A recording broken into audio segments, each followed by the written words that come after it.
ce matin, je voudrais parler d'un état d'esprit, justement.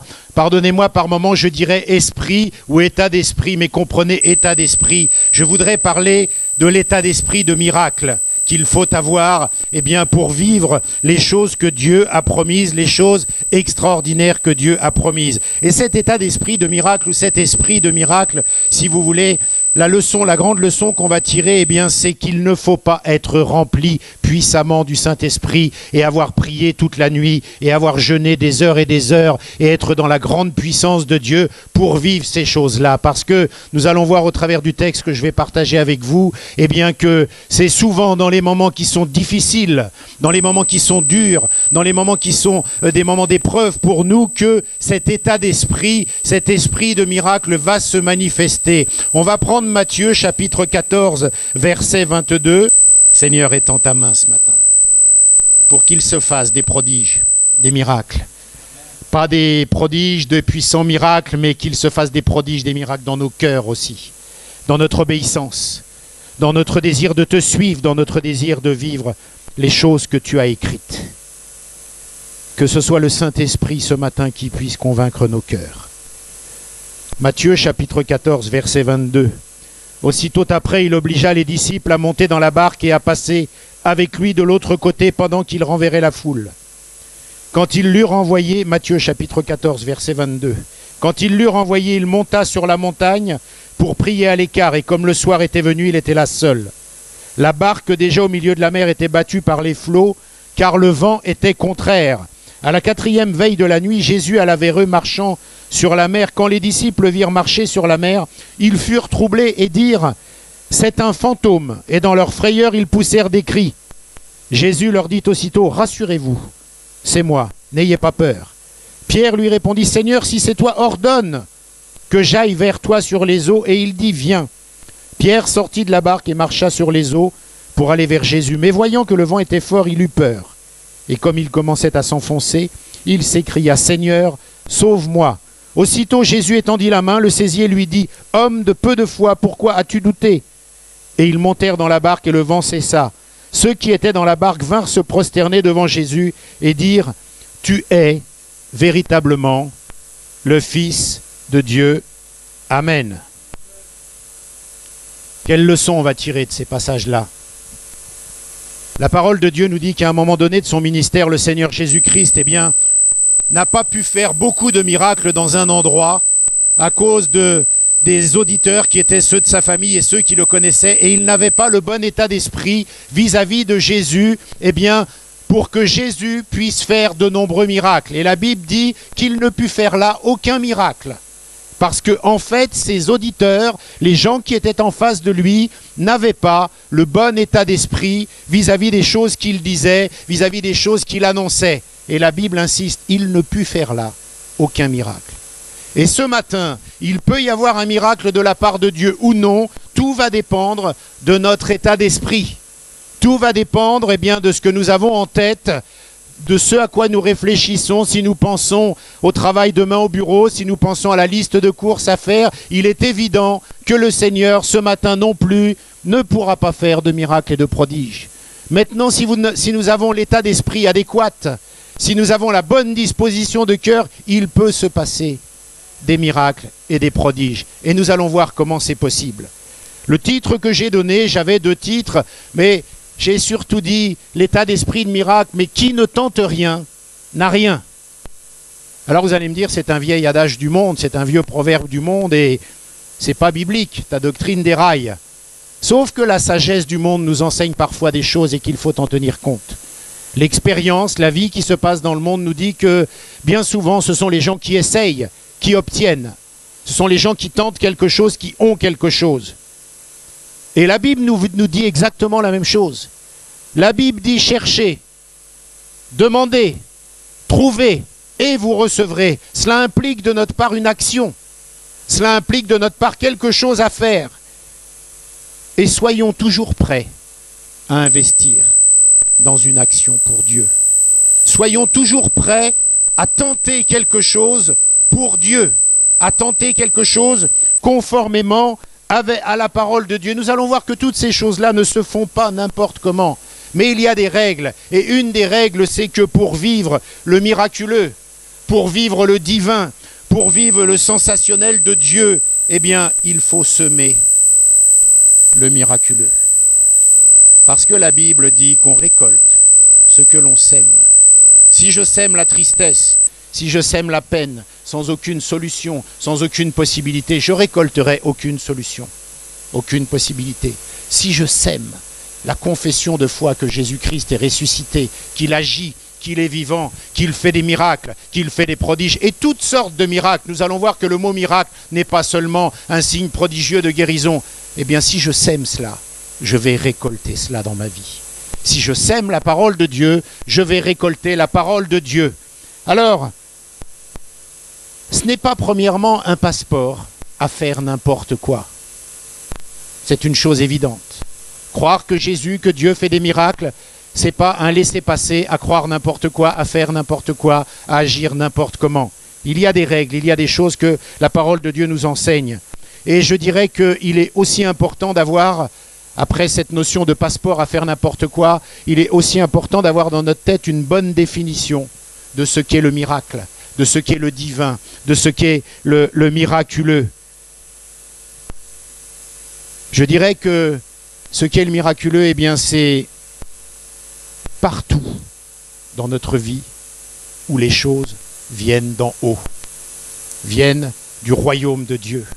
Ce n'est pas que la guérison miraculeuse, ce n'est pas que la mer Rouge qui va s'ouvrir, c'est partout où il est possible de voir et de laisser la place au fait que les choses viennent d'en haut.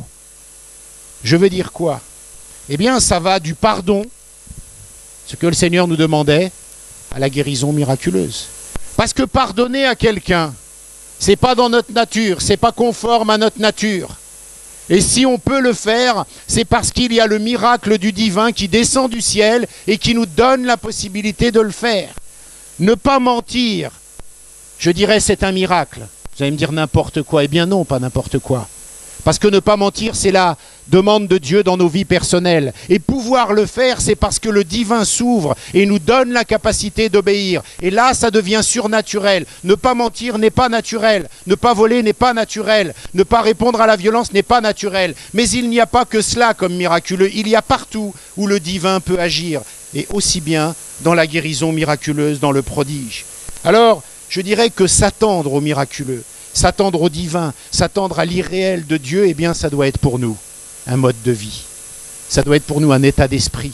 Ça doit être pour nous notre marque, notre touche. On doit dire le chrétien, le croyant, eh bien ce qui l'accompagne, c'est que lui, il croit aux choses miraculeuses de Dieu. Ce qui est le signe distinctif du croyant, c'est qu'il s'attend toujours à l'action de Dieu dans sa vie. Il a toujours en tête que Dieu, à n'importe quel moment, dans n'importe quelle situation, peut agir. Ça doit être notre état d'esprit, notre marque. On dirait qu'ils sont fous, ceux-là, ces croyants. Ils croient toujours que Dieu va agir. Mais si tu confesses que Dieu va agir, eh bien Dieu va agir. Si tu ne le confesses pas, il n'agira pas. Et ça doit être notre signe distinctif. Vous savez, dans les publicités à la télé, on voit la touch pour Ford, la touche Ford, la touche, vous voyez, la touche des choses. Eh bien, nous, on doit avoir la touche du Saint-Esprit. Notre marque, ça doit être ça. La capacité du croyant, ça doit être de croire, ce gars-là, il dit toujours que Dieu va agir, parce que Dieu agit, et c'est vrai. Ça, c'est ce qui identifie un croyant, c'est ce qui identifie un chrétien, c'est ce qui caractérise une assemblée dite de Dieu, ou pas de Dieu. Mais en tous les cas, c'est ce qui caractérise une assemblée locale où les croyants se réunissent. Parce qu'ils croient, ils sont convaincus, c'est leur mode de vie, c'est leur état d'être, c'est leur façon d'être, que Dieu agit. Dieu agit, Dieu est ressuscité, Dieu est vivant. Alors on rentre dans le contexte du texte que l'on a lu. Et déjà, il faut bien comprendre que ça, c'est un contexte très hostile. Rapidement. Il vient d'y avoir le miracle des pains qui se sont multipliés, des poissons qui se sont multipliés. Et là, nous dit Jean, c'est un autre évangile, nous dit que les gens sont prêts à couronner Jésus comme roi. Et que même les disciples, en fait, ils sont prêts à faire ça. Alors Jésus va leur dire, non, vous prenez la barque. Et il les oblige à passer de l'autre côté. Il y a déjà une certaine frustration parce qu'ils peuvent se dire mais on ne va pas participer à la fête, alors les autres vont couronner Jésus, puis nous on doit traverser le lac. Et Jésus va s'isoler parce qu'il n'était pas question qu'il soit fait roi.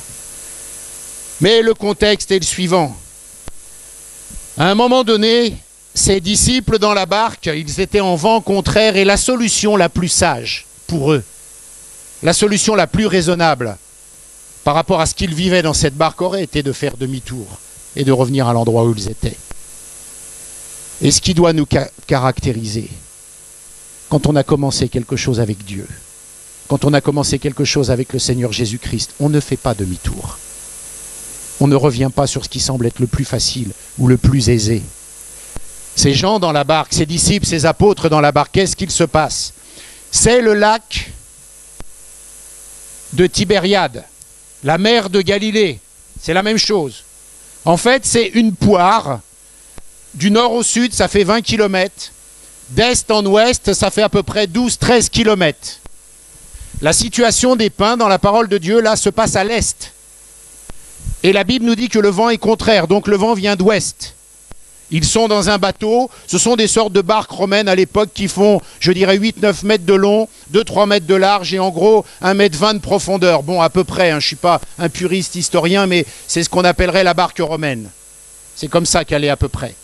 Et ils sont là dans cette barque et ils sont en train de ramer, ils ont l'est devant eux, ils ont l'ouest dans le dos, et la Bible nous dit que le vent vient d'ouest, donc le vent vient dans le dos, c'est contraire. Et dans les calculs qui sont faits, nous dit que le détail nous est donné sur l'heure de la nuit. En fait, dans les calculs, je vous donnerai comment j'ai calculé ça, mais j'ai été voir les scientifiques, les savants, les théologiens, et il semblerait qu'à 3-4 heures du matin à peu près, eh bien, ils aient parcouru que la moitié de cette distance. C'est-à-dire qu'ils vont de l'est en ouest, ça fait à peu près 13 km. Au milieu de la nuit, 4 heures du matin, ils ont fait 6 km. Ils en sont à la moitié. Ils ont ramé avec le vent contraire. C'est l'horreur toute la nuit. Ils passent leur temps à ramer et ils ont fait que la moitié de la distance. Et le plus raisonnable, ce serait de tourner la barque, d'être dans le sens du vent et de retourner de là où ils venaient. Et c'est ce qu'on peut être tenté de faire dans nos vies. Après avoir commencé un démarrage avec Jésus-Christ, ou alors après avoir une direction précise de Dieu, et on dit ouais, je vais dans cette direction parce que Dieu nous donne ce chemin, et d'un seul coup ça se corse tellement, ça se complique tellement, c'est tellement dur, c'est tellement long qu'on serait tenté nous aussi de dire mais le vent est contraire, je vais faire demi-tour, c'est bien plus raisonnable de revenir au point de départ. Et ces gens-là, ces apôtres, ces disciples, sont au milieu de la nuit, on va dire à 4 heures du matin, avec un vent contraire, dans un lac. Il est très connu ce lac-là pour des vents violents, parce qu'il y a des falaises, et encore aujourd'hui, le vent est très violent dans cet endroit. Dans d'autres passages de la parole de Dieu, il nous dit que les vagues recouvraient le bateau. C'est quand même des vagues de plus d'1,20 m, hein, puisque cette barque romaine fait 1,20 m de profondeur. Ça veut dire qu'on a déjà, pour un lac, des bonnes vagues. Et ils eurent peur, mais ce n'est pas à cause de ça vraiment qu'ils ont peur dans la parole de Dieu, parce que ce sont des marins, ce sont des pêcheurs, ce sont des gens qui ont l'habitude. Ils ont peur parce que la parole de Dieu nous dit qu'à un moment donné, eh bien, une ombre qui sort de nulle part s'avance vers eux. Et là, la Bible dit qu'ils jetèrent des cris, ils poussèrent des cris, ils ont peur parce qu'ils croient voir un fantôme. Et dans la tradition populaire de cette époque, et peut-être que les disciples en étaient encore imprégnés, eh bien les créatures démoniaques viennent du fond de la mer. On peut trouver cette référence dans Apocalypse, par exemple 13, chapitre 1, vous regarderez. Alors ils ont peur, et la Bible nous dit qu'ils sont gravement ballottés, agités par les vents de gauche à droite, mais aussi de face. Ils sont fatigués, ils sont dans une situation complètement hostile. Le Seigneur Jésus leur a dit d'aller dans un endroit, ils sont allés dans cet endroit, ça ne va pas du tout, ils rament, ils sont qu'à la moitié du lac, ils en ont encore la moitié devant eux, la moitié derrière eux. Que faire ? En face de nous avec le vent contraire ou derrière nous avec le vent dans le dos, ils ne savent plus. C'est des moments éprouvants. Et pourtant, c'est sur une parole de Jésus qu'ils ont fait cela. Quoi comprendre ? Comment comprendre ? Que faire ? Le Seigneur m'a dit que je serais béni, je ne suis pas béni, au contraire c'est très dur en ce moment. Le Seigneur a dit que ça marcherait bien telle et telle chose, et en ce moment ça ne va pas du tout. Que comprendre ? Que faire ? Comment réagir ? Quelle décision prendre ? Comment je vais me sortir de ça ? Eh bien la parole va nous donner des enseignements précis. il va falloir permettre à l'irréel de Dieu, au surnaturel de Dieu de bondir dans notre vie. Et ça, c'est un état d'esprit. Ça, c'est un état d'être. Ça, c'est une vie. C'est un mode de vie. Croire que dans une circonstance tellement défavorable, eh bien, Dieu peut encore agir. Dieu peut encore faire du bien. Dieu peut encore se manifester. Il n'y a rien de propice à une action divine. Il y a les vents, il y a un fantôme, il y a la mer qui est agitée, il y a toutes les horreurs possibles, il n'y a rien qui marche. Et il faut trouver dans ce moment difficile la force de croire. C'est très difficile, vous me direz. On a déjà la tête sous l'eau, c'est bien le moment de le dire, hein, un contexte totalement défavorable et il faut trouver encore un effort à faire dans notre nature humaine pour croire que ça va être encore possible de. C'est dur et c'est ce qu'ils sont en train de vivre.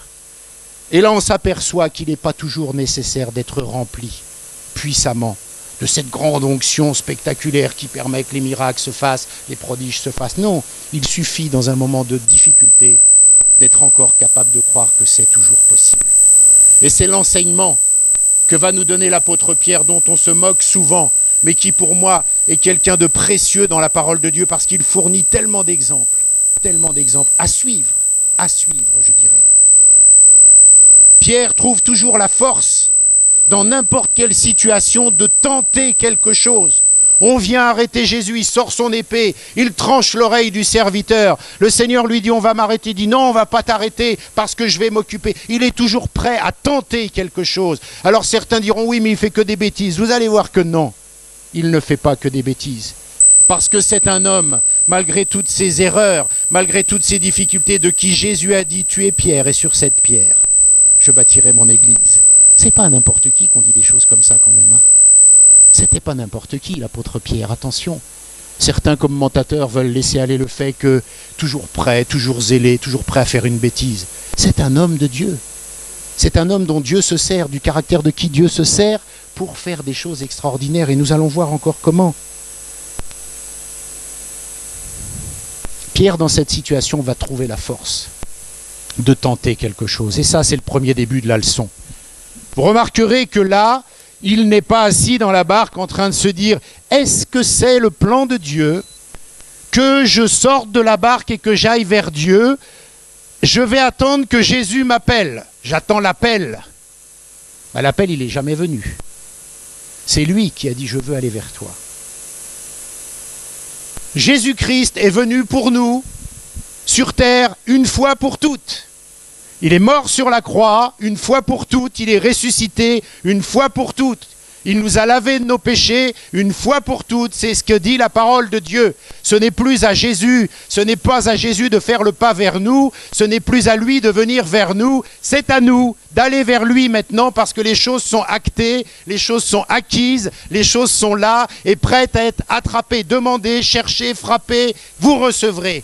Et Pierre ne s'est pas dit, est-ce que c'est le plan de Dieu que je sorte de la barque? Je vais attendre que Jésus m'appelle. Non, non, non, il a dit, Jésus, si c'est toi, ordonne que je marche sur les eaux. Il n'a même pas laissé une chance à Jésus de l'appeler, il a parlé lui le premier. Pierre, c'est cet état d'esprit, cette marque. Et vous allez me dire, Pierre, c'est Pierre. Il était dans une difficulté énorme, terrible. Et il a quand même trouvé la force de s'attendre à la manifestation divine. Alors attendons-nous, dans nos difficultés, dans nos épreuves, à la même manifestation divine.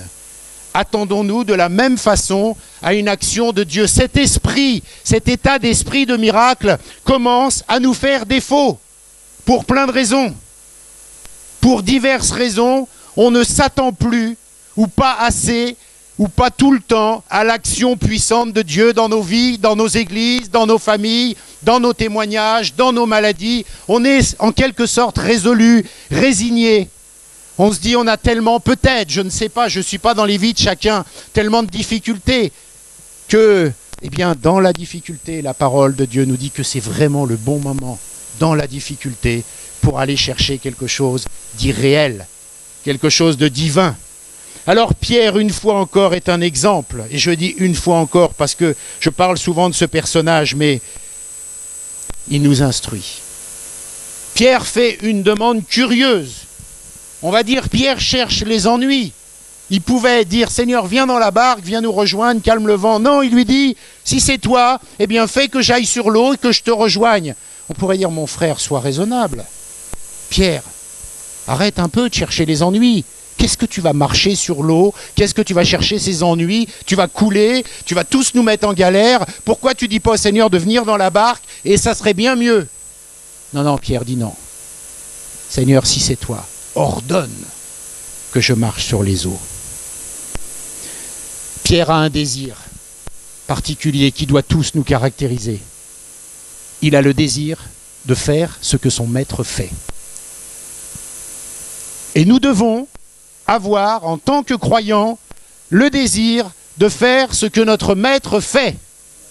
Pourquoi? Parce que la parole de Dieu dit « Vous ferez des choses bien plus grandes que celles que j'ai faites. » Donc Jésus approuve ça.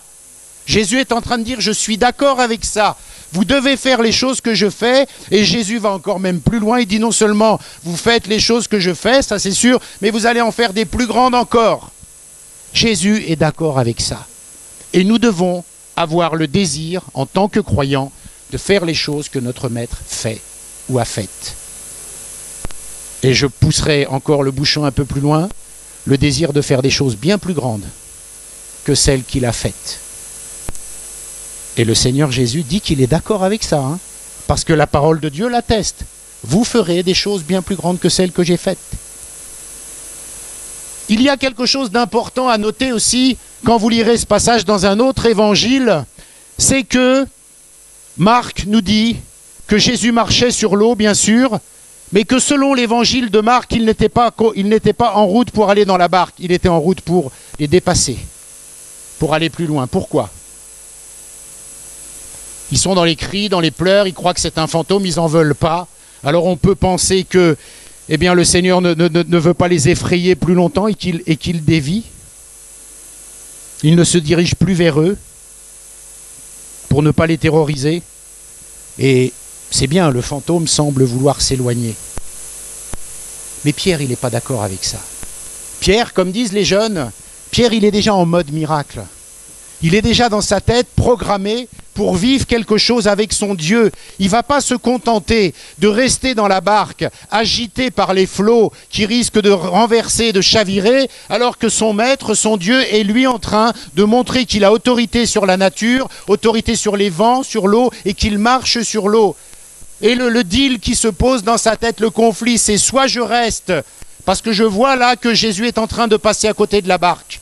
Parce qu'ils ont tellement peur, peut-être qu'il a choisi d'éviter pour ne pas les effrayer, j'en sais rien. Mais en tous les cas, Pierre se dit, soit je reste dans la barque, dans cette galère-là, soit je fais ce que fait mon maître, et je sors de la barque, et je vis un miracle. Et pour Pierre, il n'y a pas photo.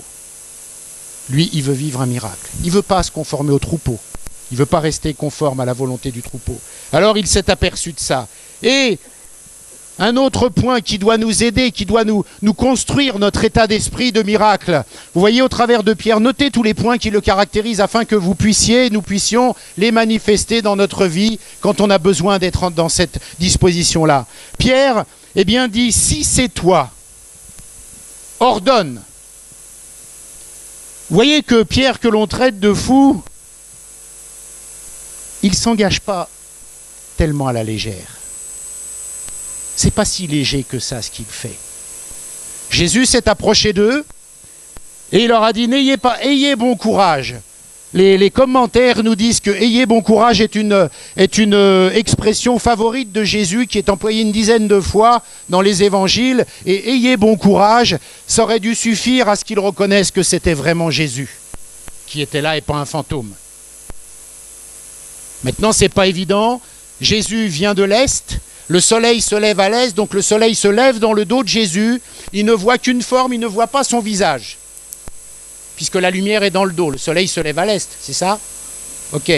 Donc il a le soleil dans le dos, la lumière qui commence à sortir dans le dos, et en face de lui c'est noir.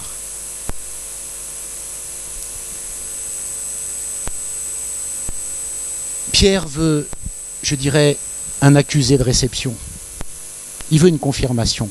Il a entendu que c'était Jésus, mais il dit si c'est toi. Il ne s'engage pas à la légère. Fais pas n'importe quoi, c'est pas un passeport à faire n'importe quoi. Il faut recevoir les paroles de Jésus. Il faut recevoir, entendre la parole de son Dieu pour agir sur sa parole. Jésus marche sur les eaux et dit « Ayez bon courage, c'est moi, ça ne lui suffit pas. » Pierre veut un accusé de réception. Si c'est toi, si c'est bien toi, si ça vient bien de toi, si ça vient bien de Dieu, si c'est bien quelque chose conforme à la volonté de Dieu, il veut vérifier. Il veut, j'ai mis ce mot, cet accusé de réception, cette validation de la part de Dieu, comme quoi ça vient de Dieu. Et là, c'est quand même bien la preuve qu'il ne fait pas n'importe quoi. Et que lui dit Jésus? Jésus lui dit, viens. Bam, il reconfirme.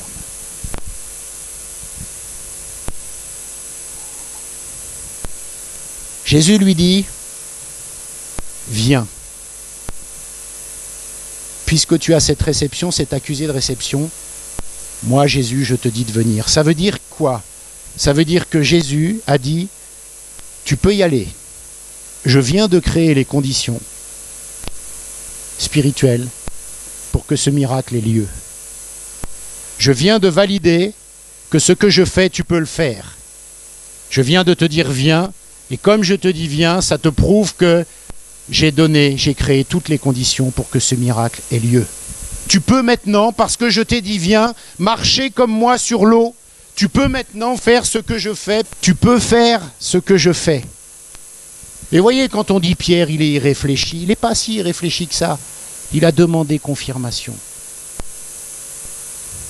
Et nous devons demander confirmation auprès du Seigneur. Nous devons recevoir l'accusé de réception de Dieu. Nous devons avoir cette option qui nous dit « Vas-y, ça vient de moi, tu peux faire ça parce que je vais créer les conditions à ce que ce soit possible dans ta vie. » Et si tu attends une promesse, si tu attends quelque chose de la part de Dieu, eh bien tu dois aussi pouvoir te fier de cette façon-là, comme Pierre l'a fait. Recevoir le oui de Dieu. Et on continue. Jésus lui dit, viens. Il a maintenant reçu en quelque sorte l'accusé de réception. Et il doit agir d'une façon nouvelle. Et c'est là que l'application est pour nous aussi. Dans la vie des apôtres jusqu'à présent, ils ont toujours vu le Seigneur Jésus faire des choses pour les autres. Un paralytique venait, il était guéri, un possédé venait, il était libéré. Ils ont toujours vu leur maître faire quelque chose pour les autres. Et là, il y a un fait nouveau. Pierre est dans un besoin personnel, dans une demande personnelle. Et il est en train d'expérimenter un domaine dans lequel il ne connaît pas Jésus. C'est-à-dire dans l'action de Dieu pour Pierre lui-même, pour sa vie personnelle. Et nous devons, si vous notez bien tous les points que nous sommes en train de voir pour ne pas les oublier et se mettre nous aussi en mode miracle, quand ça va devenir utile, nous devons aussi valider cela. Il doit y avoir quelque chose maintenant que l'on n'a jamais fait, quelque chose de nouveau, une demande que l'on n'a jamais faite à Dieu, comme Pierre le fait, parce qu'il n'a jamais rien demandé pour lui-même jusqu'à présent. Et là, il se met dans une démarche où il n'est pas du tout à l'aise, c'est-à-dire qu'il demande à Jésus quelque chose pour lui, et ça, il n'a jamais expérimenté. Il ne sait pas si ça peut marcher ou pas. Et nous devons, pour notre vie collective d'église, mais aussi pour notre vie individuelle, commencer à rentrer dans cette dimension-là. Je demande quelque chose de nouveau. Seigneur, j'ai la trouille là, parce que je te demande un truc que je t'ai jamais vu faire pour moi.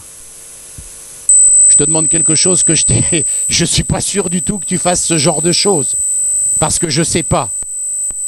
Si on reste dans nos zones de sécurité, bien évidemment, c'est pas compliqué, mais on doit mettre quelque chose sur la table de la foi, on doit mettre quelque chose de nouveau, d'inconnu. Un domaine où ça n'a jamais marché pour nous jusqu'à présent parce qu'on ne sait pas. Pierre le fait. Pierre le fait.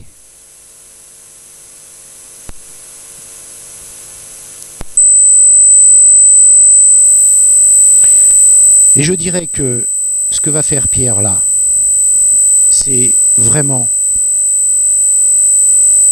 qu'il est câblé en mode miracle. C'est obligé. Sortir d'une barque agité par les flots, en pleine tempête, alors que Jésus est encore loin, il expérimente aussi autre chose. Il a entendu de son oreille la voix de son maître, qu'il connaît quand même plus ou moins, puisqu'il a passé du temps avec lui, mais il n'a toujours pas vu son visage, puisque le soleil est dans son dos. Ça veut dire que là, il est dans aussi quelque chose de nouveau. Il ne voit pas le visage. Jusqu'à présent, il avait toujours Jésus face à face avec lui, et quand Jésus faisait quelque chose, il savait que c'était Jésus, puisqu'il voyait son visage, il voyait sa personne. Là, il n'a que la voix.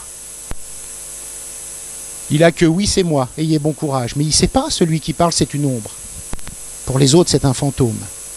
Et là, il va enjamber le bateau, il va sortir, il va commencer à marcher sur les flots. Et c'est là qu'il faut faire taire ces voix qui disent c'est pas normal, c'est pas raisonnable, c'est pas sage, c'est pas bien, c'est pas prudent. C'est tais-toi, tais-toi, parce que j'ai reçu ça de Dieu. Tais-toi, parce que j'ai un accusé de réception de Dieu. Quand je dis tais-toi, c'est à la voix du diable qui vient nous mettre des doutes pour nous dire est-ce qu'il y a qu'à... Tais-toi, parce que j'ai reçu l'accusé de réception. Tais-toi, parce que ça vient de mon Dieu. J'ai entendu sa voix, je connais, je sais qui il est. Et mes amis, notre Église risque de rentrer dans une dimension nouvelle.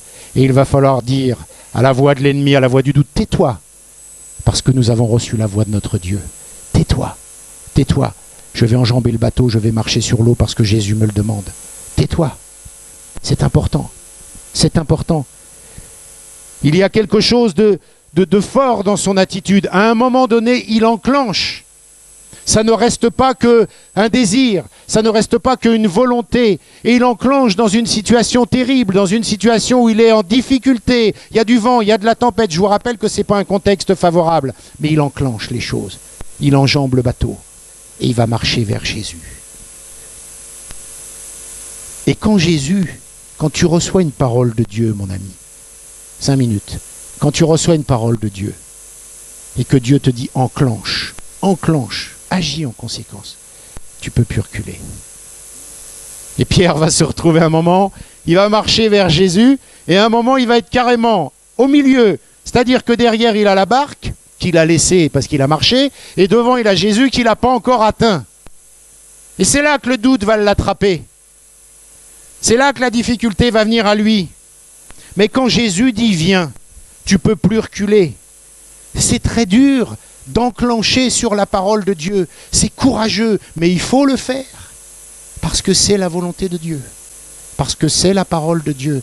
Et vous remarquez que on est souvent en train de dire, est-ce que c'est la volonté de Dieu? Pierre ne s'est pas demandé si c'était la volonté de Dieu quand il a demandé à Jésus de marcher sur l'eau. Il n'a pas dit, Seigneur, appelle-moi pour que je marche sur l'eau. Il a dit, ordonne, crée les éléments pour que je fasse cela. La foi active, je dirais, la foi qui prend des risques, la foi audacieuse, la foi zélée. Et quelquefois, on peut se tromper en attendant que Dieu nous dise quoi faire. Quelquefois, il faut enclencher. Quelquefois, il faut agir. Et dire, Seigneur, ordonne que cela, ça marche. Parce que c'est conforme à ta volonté. Et Jésus lui a dit, viens. Jésus aurait pu lui crier dessus. Pierre, arrête, tu fais n'importe quoi. Reste dans la barque. Je ne veux pas que tu prennes de tels risques. Il a dit, viens, Pierre. Et là, il a fallu qu'il enclenche parce qu'il ne pouvait plus reculer. Et à un moment donné, il se retrouve dans une situation, il descend de la barque, il se met, c'est le verset 29, il se met à marcher sur les eaux, il se met à agir conformément à la volonté de Dieu. Et d'un seul coup, la parole de Dieu nous dit qu'il a eu peur. Il a eu peur. Un moment de doute, complètement humain. Et la Bible dit, encore un autre miracle, il commence à s'enfoncer. Normalement, quand on est debout sur l'eau, c'est direct, quand on ne s'enfonce pas, on commence à s'enfoncer tout doucement. On se met debout sur l'eau, boum, on coule, direct, à pic. Là, il y a déjà la main de Dieu comme s'il lui disait, t'inquiète pas, je suis encore avec toi, même si tu doutes là. Même si tu es encore en train de douter, si tu paniques, parce que ces choses ne sont pas favorites pour toi, ce n'est pas les meilleurs éléments dans lesquels tu te sens à l'aise. Il commence à couler, on a l'impression que le miracle a encore lieu, parce qu'il n'a pas coulé comme un plomb d'un coup. Il commence juste à couler. Et là, moi j'ai appelé ça le principe de la bicyclette. Ou le principe de... Qu'est-ce que j'ai mis autrement? De la marche arrière. Vous allez comprendre. Quand on apprend à faire du vélo, pour certains c'est vieux, pour moi aussi, vous êtes sur votre vélo et tant que vous regardez là, ça fait comme ça le vélo, on est d'accord. et vous tombez. À un moment donné, vous prenez un point à l'horizon, vous y allez, ça avance tout seul. C'est fini, vous savez faire du vélo. Votre regard n'a pas quitté l'endroit où vous vouliez aller. Si vous regardez devant vous, c'est le zigzag et c'est la chute. Quand vous faites une marche arrière, moi ça fait 30 ans que j'ai passé mon permis de conduire, mais c'est une règle qui marche toujours. Mon moniteur m'a dit, si tu veux aller droit quand tu fais une marche arrière, tu regardes un point fixe, tu n'en démords pas, tu regardes toujours ce point. Et bien quand je fais une marche arrière, je peux la faire à 50 km/h, je vais droit. Parce que je fais absolument confiance à ce qu'il m'a dit et je zigzague pas. Maintenant, si je fais une marche arrière et que je commence à regarder la première voiture juste derrière, je vais faire comme ça dans la rue. Tant que je regarde l'horizon, le point que je me suis fixé, le but, mais c'est pareil pour Jésus et pour Pierre. Tant qu'il a marché sur l'eau et qu'il a eu comme point en ligne de mire le Seigneur Jésus, ça a été.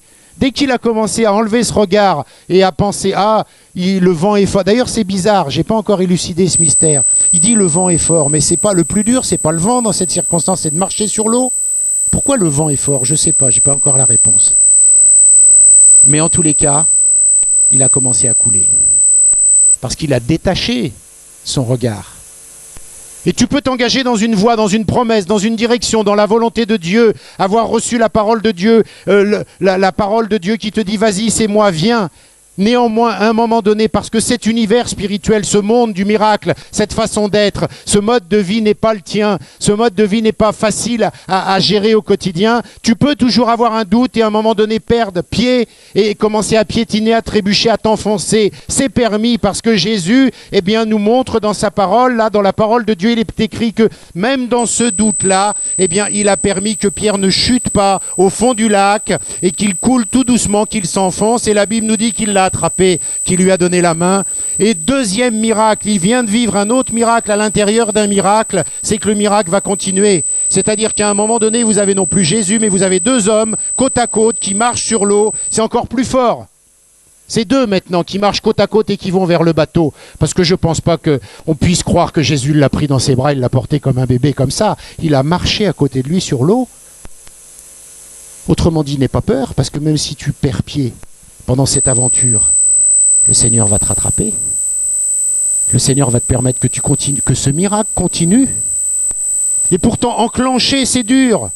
Enclencher, c'est dur. Les disciples, quand ils sont avec le Seigneur Jésus, ils disent « Seigneur, on n'a que quelques pains, que quelques poissons. » Eh bien, allez-y, donnez-leur à manger. Mais attends, ils sont 5000, c'est pas possible. Donnez-leur à manger, enclenchez. C'est la Bible, j'invente rien. C'est la parole de Dieu. Enclenchez, faites, agissez. Pourquoi? Parce qu'ils ont reçu la parole de Jésus qui leur dit « Allez, faites, c'est bon, vous allez les nourrir. » Ils ne se sont pas dit d'eux-mêmes un passeport à faire n'importe quoi, on va nourrir des foules avec deux... Non, non, non, ça vient de Jésus-Christ. Ça vient du Seigneur. Alors j'abrège pour terminer. Qui ne tente rien n'a rien, c'est clair là. C'est clair. Et je vais vous dire, mes amis, il y a un autre miracle. C'est que Pierre se fout. Mettez les guillemets, hein. C'est original, c'est excité, c'est toujours prêt à faire n'importe quoi. Il a été une grande bénédiction pour sa communauté. D'abord, il a été le seul à vivre un miracle. Parce que les autres, ils sont restés dans le bateau. Le troupeau, il n'a pas bougé. Oh, on a peur, etc. Lui, il a bougé.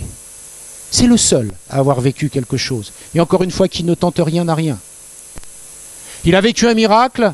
Il a vécu un second miracle de la grâce de Dieu pendant ce miracle.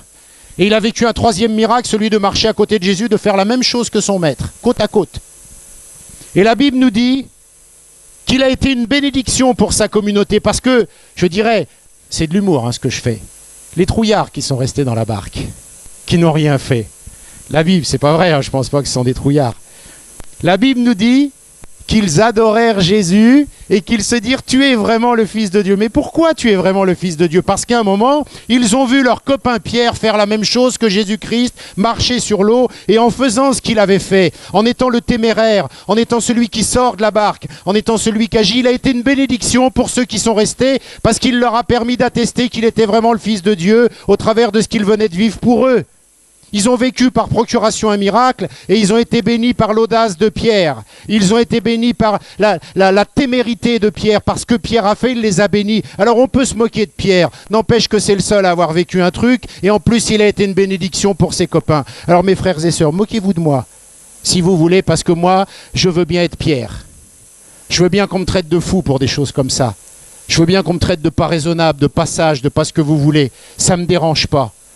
Parce que je vais être le seul à vivre quelque chose avec le Seigneur Jésus. Et en plus, vous en aurez la bénédiction. Parce que quand vous allez voir comment je suis béni, eh bien vous allez vous dire « Ah, c'est vraiment le Fils de Dieu !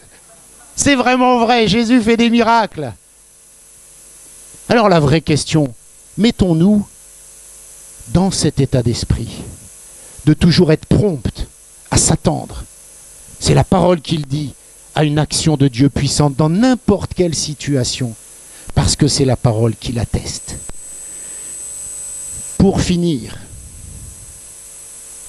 Pierre a tenté beaucoup de choses, on l'a souvent critiqué.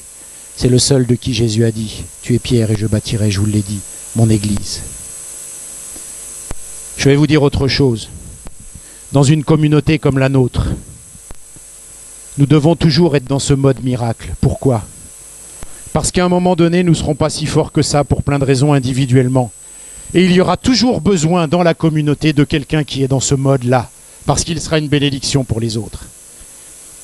Il sera toujours nécessaire que dans notre barque à nous, il y ait un fou pour Dieu, comme Pierre l'était, pour pouvoir nous bénir quand nous on est down, HS. Si moi je suis terriblement écrasé par les soucis, que je peux même plus relever la tête, si je vois mon frère qui est complètement fou comme Pierre, mais qui vit une chose et qui va devenir une bénédiction pour moi, il en faut des fous comme Pierre. Quand je dis des fous, vous comprenez ce que je veux dire. Attention, c'est juste une façon de parler. C'est un homme de Dieu extraordinaire. C'est un apôtre du Seigneur. Mais il en faut des personnages comme lui. Il en faut des audacieux, il en faut des téméraires, parce que c'est une bénédiction pour les autres. C'est une bénédiction. Et on doit encourager, on doit s'encourager entre nous, on doit s'aider quand on a quelque chose. Ah, je sens que c'est la volonté de Dieu. C'est pas sage, c'est pas raisonnable, c'est pas sérieux. On doit le faire. Vas-y mon frère, si tu as reçu, fais-le. Parce que de toute façon, si tu le fais et que tu te plantes, c'est pas parce que tu as été malhonnête, donc Dieu va te relever. C'est ce qui s'est passé. Il s'est planté un moment, Pierre, il s'enfonçait. Le Seigneur l'a relevé parce qu'il voulait qu'il vive cette expérience. Et on aura toujours besoin dans nos assemblées de gens comme cela. Et on doit toujours être disponible, être prêt à vivre de cette façon-là. Je vais conclure, parce que j'aurai d'autres choses à dire, mais l'heure a tourné. Si vous avez relevé ces quelques points, c'est enregistré, vous pourrez reprendre les points. On doit commencer à comprendre que ça doit nous caractériser, cette façon d'être. On doit commencer à comprendre que si on est comme cela, on va vivre des choses. J'ai bien dit que ce n'était pas un passeport à faire n'importe quoi, et que c'était fondé sur l'accusé de réception de Dieu. Mais quand Dieu dit engage, enclenche, il faut y aller. Il ne s'est pas, Pierre, contenté de dire « Seigneur, si ça vient de toi, je voudrais marcher vers toi. » Il a dit « Non, je veux marcher vers toi et ordonne que cela devienne possible. » Qui ne tente rien n'a rien. C'est un proverbe du monde, j'en ai bien conscience, mais il est plein de vérité. Et la parole de Dieu confirme cela. Alors que dans ce qui va venir pour nous, pour notre assemblée, pour nos projets de vie personnels, pour ce que nous aurons comme défi à faire face, que l'on soit toujours, j'ai pris ce mot des jeunes parce que c'est leur mot généralement, que l'on soit toujours en mode miracle. Parce que les miracles ne sont pas finis. Les miracles doivent toujours continuer. Et comprenez bien, miracle, il ne s'agit pas que de vivre des prodiges, etc. Le miraculeux, c'est partout où il y a irruption de Dieu dans une vie normale, quand on ne peut plus. Et quand je suis dans les choses générales de la parole de Dieu, parce qu'on ne reçoit pas toujours une chose précise, il y a les choses générales. Et quand on lit la parole de Dieu, et que la parole de Dieu dit fais ci, fais pas ça, même face à ces choses générales, on doit avoir le même état d'esprit. Enclencher ces choses qui sont écrites pour qu'on les vive. Et c'est encore plus facile parce que là, elles sont écrites. Ne mens pas, ne vole pas, ne trompe pas ta femme, ne fais pas n'importe quoi. Obéis à la parole de Dieu. Il faut enclencher pour que ce miracle du surnaturel devienne réel dans ma vie. Aie une vie d'obéissance par rapport à la parole de Dieu. Enclenche ça. La parole de Dieu, vie d'obéir. Tout à l'heure, l'Esprit de Dieu nous a conduits dans un moment où on avait des demandes de repentance. Enclenche ce que Dieu a mis dans ton cœur. Parce que ça vient de Dieu, c'est attesté de Dieu. Tu peux faire ces choses. Pardonner, se pardonner à soi-même, pardonner aux frères et sœurs, ne pas tenir de rigueur. Ça vient de Dieu. Et pour que ça vive, il faut qu'il se produise un miracle parce que ce n'est pas naturel de le faire. Il faut que le monde de Dieu vienne, que le royaume de Dieu vienne sur cette terre. Sur tes repères, ni sur ta sécurité. Alors tu dépendras de Dieu, puis seul aura le crédit pour toutes les grandes choses qu'il aura accomplies. La foi doit être éprouvée par des difficultés qui montrent sa valeur et sa solidité. C'est assez facile de croire quand tout semble bien aller. Mais c'est au cœur du brouillard que la foi est forgée. Nous disons à Dieu, montre-moi et je te ferai confiance. Mais il nous dit, fais-moi confiance et je te montrerai. Pour marcher sur l'eau, il faut sortir du bateau, sans laisser le vent ni les vagues nous arrêter, malgré la peur et les